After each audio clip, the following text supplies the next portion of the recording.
Crusader Mark III, por Rafa Ávila.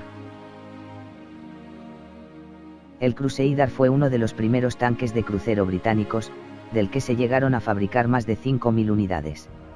En el periodo de entreguerras se desarrolló el concepto de tanque de crucero o también llamado tanque ligero o tanque de caballería, destinado a su uso masivo como apoyo a la infantería en la perforación de las líneas enemigas.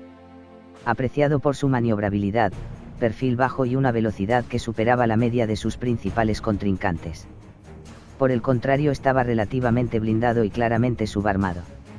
Vio combate a partir de 1941 principalmente, en el norte de África, hasta 1942, ya que tras la aparición de tanques superiores como el Tiger junto con los problemas de fiabilidad en ambientes desérticos dieron como resultado su sustitución por carros M3 Grant y M4 Sherman. Los existentes en ese momento fueron modificados como antiaéreos, fuego de apoyo, observación, comunicaciones, bulldozer y vehículo de reconocimiento. El kit. El kit seleccionado es la referencia Hasaga A31126 a escala 1.72. Es un modelo con pocos detalles, pero con unos encajes muy buenos y un plástico un tanto duro que se deja trabajar. A pesar de que se lanzó en 1975, el kit sigue siendo de los mejores modelos de este vehículo y a esta escala que podemos encontrar. Montaje, primera parte. Montamos la barcaza y la torreta sin entrar en detalles.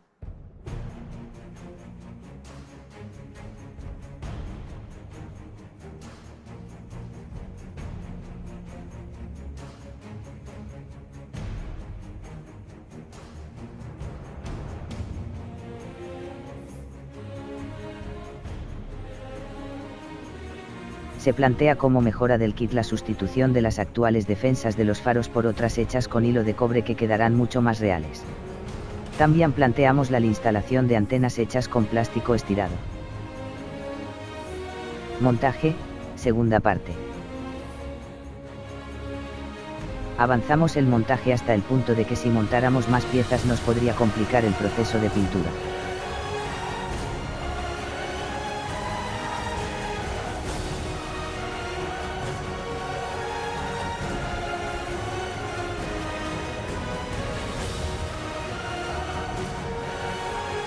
Imprimación. Los objetivos de este proceso son, por un lado mejorar la aplicación de los siguientes tratamientos de pintura, y por otro, al imprimar en un color claro nos permite localizar mejor posibles grietas. Cabe destacar que en este modelo no fue necesario ningún tipo de masilla al ser los encajes muy buenos. Utilizaremos pintura Tamiya XF20 gris medio, disuelto en alcohol etílico en una proporción de 2 partes de pintura y 3 partes de alcohol. Aplicaremos con aerógrafo, a presión media. Presombreado. El presombreado es una técnica muy simple que permite al modelista crear contrastes entre luz y sombra. La teoría es aerografiar en los ángulos y recovecos con pintura negra u otra muy oscura y posteriormente aplicar la capa del color base. En este caso utilizamos pintura Tamiya XF1 negro mate, disuelto en alcohol etílico en una proporción de 1 parte de pintura y 2 partes de disolvente. Aplicamos con aerógrafo a presión media sobre los bordes de los paneles. Color base. Pintamos el carro con el color que identificamos como color principal o color base. Aplicaremos sucesivamente varias capas finas con el objetivo de lograr cubrir perfectamente la superficie del carro, pero dejando entrever un contraste entre tonos claros y oscuros que obtenemos gracias a la técnica de presombreado. Para este proceso utilizaremos pintura Tamiya XF59 amarillo desierto, disuelto en alcohol etílico en una proporción de 1 parte de pintura y 2 partes de alcohol. Aplicamos con aerógrafo a baja presión y en este caso 2 capas muy finas. Lamentablemente la calidad de las fotografías no nos permite ver el efecto. Luces. El objetivo de este proceso es, como su propio nombre indica, dar luz al modelo. Básicamente consiste en aplicar un tono algo más claro que el color base en el centro de los paneles. En nuestro caso utilizamos nuestro color base Tamiya XF59 amarillo desierto, 80%, y Tamiya XF2 blanco mate, 20%, disuelto en alcohol etílico en una proporción de 1 parte de pintura por 2 partes de disolvente. Aplicamos con aerógrafo a baja presión en las áreas centrales de los paneles. Futureado. Future es el nombre comercial en Estados Unidos de algún tipo de producto limpiador que tiene la particularidad de proporcionar un acabado brillante a la superficie donde se aplica, incluso más que un barniz brillante. En España este producto no se comercializa y lo más parecido que tenemos es la cera para suelos laminados Bosque Verde de Mercadona. El objetivo es preparar la maqueta para los siguientes procesos, como la aplicación de calcas y el panelado. Aplicamos con aerógrafo a presión media sin disolver. Calcas. Para colocar las calcas en la maqueta utilizamos dos productos. Microset nos permite mover la calca sobre la superficie del modelo hasta colocarla en el lugar adecuado. Con Microsol conseguimos la integración de la calca en la superficie de la maqueta. Panelado. El panelado consiste en depositar en grietas y rincones una pequeña cantidad de pintura. Esto dará una mayor sensación de volumen al modelo. Normalmente se utiliza pintura al óleo muy disuelta, aplicando sobre una superficie satinada por capilaridad.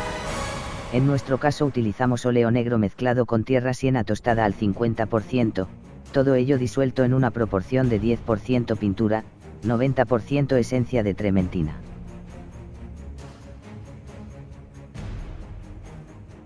Barnizado mate.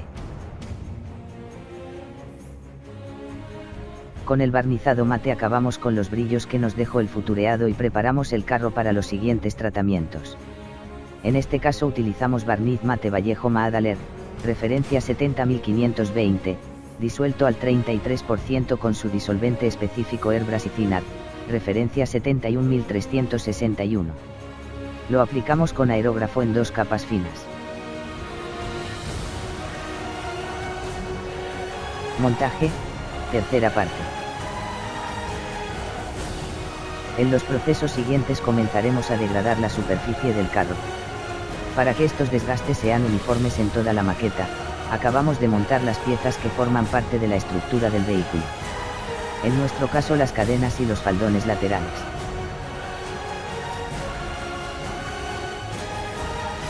Desconchones. En este proceso intentamos imitar las pérdidas de pintura, y la oxidación de la superficie metálica que queda al descubierto. Como el vehículo está ambientado durante la Segunda Guerra Mundial en las zonas desérticas del norte de África, suponemos que los daños por oxidación serían pocos comparados con los que sufriría en otro teatro de operaciones.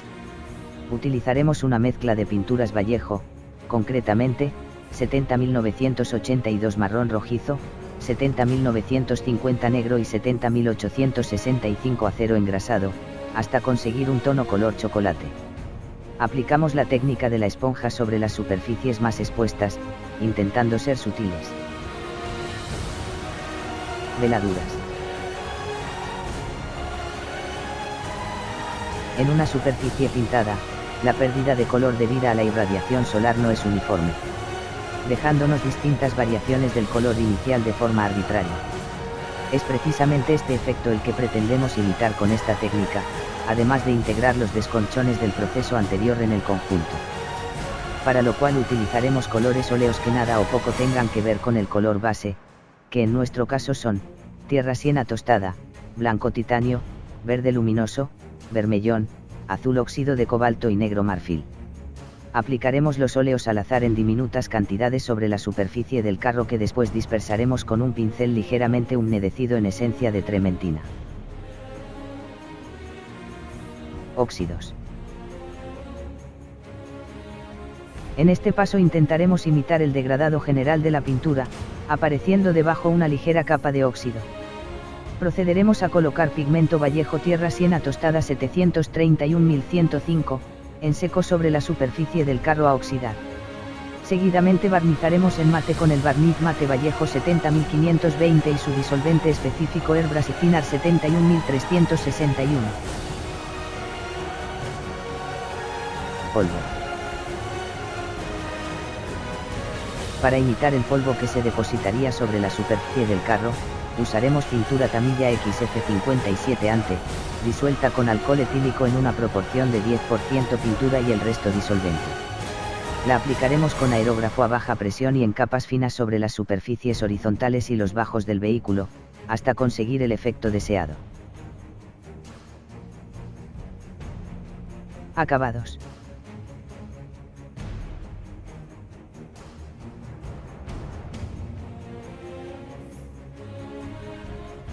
Trabajo finalizado. Antes de la batalla de El Alamein, la mayoría de los Crusaders habían sido retirados de las unidades de primera línea, reemplazados por tanques medios M3 Lee mucho más efectivos. El movimiento se aceleró cuando los primeros M4 Siemens llegaron en masa. Los cruzados fueron relegados, junto con los M3 Stuarts, a las fuerzas de exploración o relegados a sectores secundarios. Sin embargo, en marzo de 1941, el nuevo tanque de crucero pesado que se estaba diseñando tuvo dificultades, por lo que se tomó una medida provisional. Hubo pruebas para adaptar el muy efectivo cañón AT de 6 pulgadas, 57 milímetros, a una torreta de tanque, y finalmente se eligió el Crusader. Esta fue la primera vez que este arma ya probada se montó en un tanque. Condujo a un rediseño completo del interior, un nuevo aumento en la armadura frontal, ahora 51 milímetros, eliminación completa de la torreta auxiliar, mejor protección para el montaje de la torreta y alrededor de los bastidores de municiones, y algunas mejoras en la ventilación. La torreta abarrotada, equipada con respiraderos de escape para los humos de las armas, también dictó una reducción drástica de la tripulación. El comandante también era el cargador. El Mark III se propulsó con el motor Liberty Mki-4, la última evolución de Nuffield V12. El nuevo arma, con 50 rondas recibió algunas rondas AP y tuvo un golpe mucho mejor contra los tanques del eje existentes. El Mark III reemplazó todas las versiones existentes y se produjo en gran medida desde principios de 1942 hasta mediados de 1943. Pero, para entonces, el Crusader era visto cada vez más como obsoleto, siendo reemplazado por tanques Cavalier, Centauri Cromwell más capaces, la nueva generación de cruceros tan esperada. A pesar de esto, jugaron su papel en la segunda batalla de El Alamein. Su gran velocidad aún podría ser explotada durante algunas ocasiones. Muchos estaban equipados con un kit de fijación de rodillos antiminas, para hacer frente a los enormes campos minados alemanes, durante las primeras horas de la ofensiva. Los Crusaders todavía se vieron en acción en Túnez, Sicilia e Italia en 1943. Pero a mediados de 1944, muchos se convirtieron en unidades de defensa doméstica, y se utilizaron para la perforación táctica hasta 1945.